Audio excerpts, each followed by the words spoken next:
Let's go to Bill. Bill is next up. What's going on, Bill?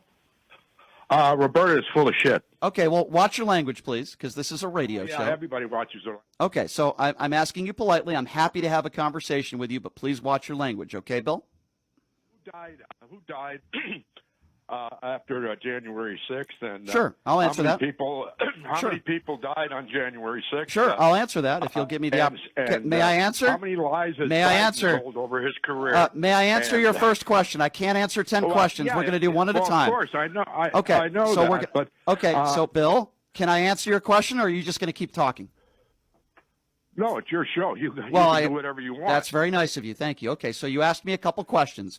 There was a lady that was trampled on the steps on January 6th. She was trampled and she died. If you don't believe me, you can look that up for yourself, sir. There was also a lady inside that was shot. There were 140 officers that were beaten and were sent to the hospital. Brian Sipnick died the following day. There are also several officers, sadly, that committed suicide, and their family members on the record saying that they changed and they went into deep depressions after January 6th. Would you refute any of those facts that I stated, sir? They didn't die on January 6th. You know? There was a lady that was trampled on January 6th. You have absolutely no idea what you're talking about. If you're Pelosi sir, what I just said, sir. One thing. Who defecated on Pelosi's the man that is behind bars right now in jail in court documents, and he admitted to doing so. It's not my fault that you can't spell the word fact. If you want to have a debate with me, then come at me with opinions. Excuse me? What proof do you have that he shit on her desk? Okay, I asked you now for the second time to watch your language, MAGA. Clearly you can't do that, and you're not capable of having an intellectual conversation. Okay? What proof do I have?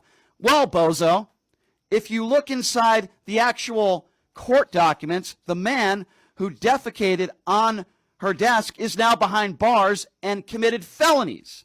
All you have to do is look it up.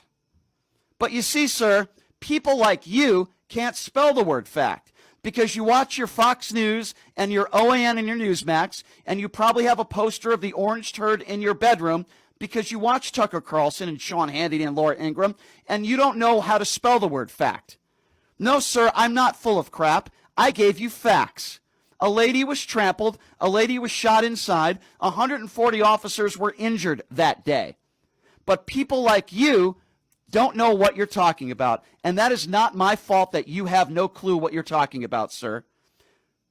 I'm sorry, I can't have conversations with people like that. By the way, the guy can't even have a debate without swearing at me on the air either.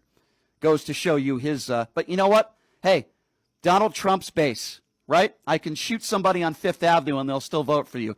That's the last guy who just called in. 702-221-7283. Let's quickly go to Trevor. Trevor, what's going on, man? These people are just driving me nuts. They're so down the rabbit hole. I can't even believe it.